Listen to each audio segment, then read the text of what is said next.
Hello ladies, hope you're doing great today. I'm Liv from Fluoro Fitness and today I wanted to chat to you about hormones. Yes, we all know that they affect us a lot when it comes to our energy level, when it comes to our cravings, when it comes to our exercise, and it's all legit. Throughout our menstrual cycle, our hormones are doing a roller coaster. And that's normal. That's what they're supposed to do. The reason why our hormones are going up and down is because they're either leading us up towards our ovulation or the ovulation is over and our hormones are dropping. So today I'm going to talk about three main hormones that are affecting our energy level and what it has to do with exercise.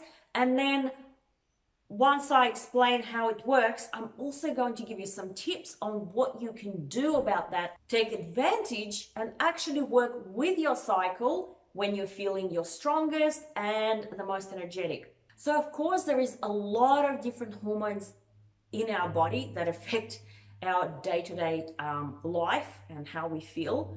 But today, because I'm focusing on the menstrual cycle, I want to talk about three main hormones that affect it and they're going up and down throughout the month. And they're estrogen, progesterone, and testosterone. So our cycle begins on day one of our period and generally goes for about 28 days, give or take. At the beginning of our cycle, all our hormones are at its lowest. We have two parts to our cycle, follicular and luteal, and in the middle between those two parts of the cycle is our ovulation.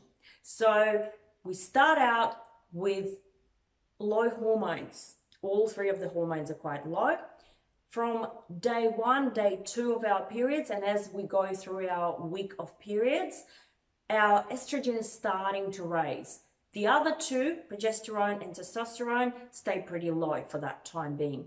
But as our estrogen is starting to rise slowly, we're starting to gain a little bit of energy because our estrogen is helping you to have a little bit more energy, a little bit more strength, and we're starting to feel a little bit better.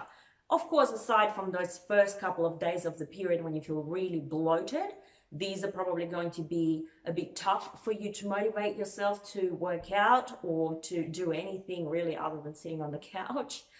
And if you're a mom, that's not even an option. Yep, I know that. But your energy levels are quite low generally due to bloating and cramps. However, your estrogen is elevating. So get ready that once you go over that heavy period to start ramping up your workouts, because this is going to be a good time to start utilizing your energy to exercise a little bit harder. As we go towards the second week and even closer towards the third week, towards the ovulation, this is where our estrogen is doing a peak. It's at its peak. And also our testosterone elevates a little bit at that point. And we are feeling fantastic usually at that point. Unless you've got some other imbalances in hormones, if all your hormones are in balance and they're doing what they're supposed to be doing, at this point, towards your ovulation, you're going to be peaking in terms of your sex drive, which for obvious reasons, because ovulation is the time when your body is telling you, hey, it's time to make babies. And also you're going to have more energy, you're going to feel stronger. And during that time, your muscle recovers better. You also have a higher pain threshold. So your recovery is better, your pain threshold is better, which means you can push yourself a little bit harder on those workouts. Then your estrogen will drop a little bit in the third week, but it will peak back up again. So by that time, your ovulation window is over, and slowly after week 3, so week 3, it's still a good time to push yourself, but towards the week 4, your hormones are starting to drop. Your progesterone is dropping, your testosterone is dropping, and your estrogen is dropping. So at that point, this is that few days, the last week before you're about to get your periods, you're going to start feeling lethargic, tired. all you're going to want to do is sit on the couch and eat chocolate. You're going to start getting cravings. And I bet you know exactly what I'm talking about. And guess what? That's normal. It's supposed to happen because your body kind of went, well, I'm done making babies. So whether you've taken advantage of that window or not, I can relax now. So, but leading up to that moment, your body is trying to build up all its strength for that baby making phase. So all your eggs and everything that's releasing, it's going to be ready for it. So yes, towards the end, everything drops and then it restarts again from your first day of period and the cycle goes around. And that is the reason why you have those peaks and drops in your energy level, in your strength, and you actually feel it. But a lot of women don't realize that that's what's happening. So what you can do with your training to work with to be in the flow with your body. A great time at that peak of your estrogen, it's a great time to do things like resistance training. You can push yourself to lift a little bit heavier because, like I said, it's a time that your muscle recovers better because your testosterone is a little bit higher. You're a bit stronger because testosterone is responsible for strength. And we do have some low levels of testosterone. We've got to take advantage of that. And also your metabolism can go up a little bit at that point. So you can follow up your heavy and harder workouts with a good meal of perhaps carbohydrates. It's a good time to do all that sort of stuff. And you can do your HIIT workouts as well because you're going to be more motivated to do those things. And towards the end, don't let that be the week where you go, oh, I just feel terrible. I'm not going to do anything. No.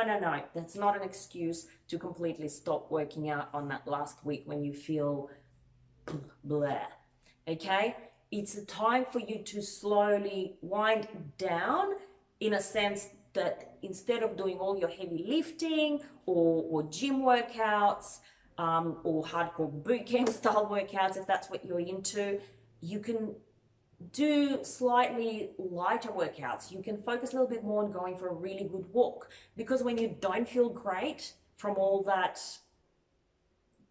yucky feeling from all your periods are coming on, then if you do push yourself through a little light workout like yoga, Pilates, or even if you still want to do some resistance training, you can do the resistance bands because it's not as heavy to lift, it's not as strenuous for your muscles, but you are still working your body if you don't want to stop doing resistance training, which I don't recommend to stop if that's what you're into just because it's your last week of the cycle. Going for nice walks, it's going to boost your endorphins, exercise, and you're going to feel so much better than you did before, even if it means that you have to push yourself a little bit harder than normal. Also, just I wanted to quickly touch on thyroid as well, because thyroid is something that affects us dramatically. With thyroid, we want our thyroid to be in balance. We don't want it to be overactive or underactive.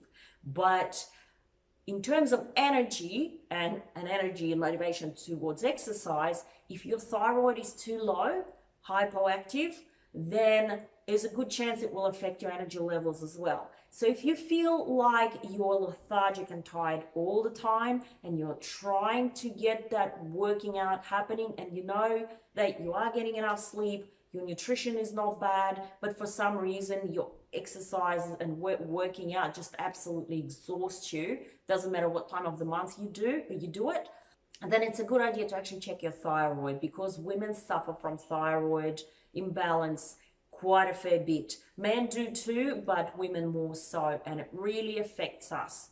But guess what? Exercise is one of the best ways to level out your thyroid over the long period of time.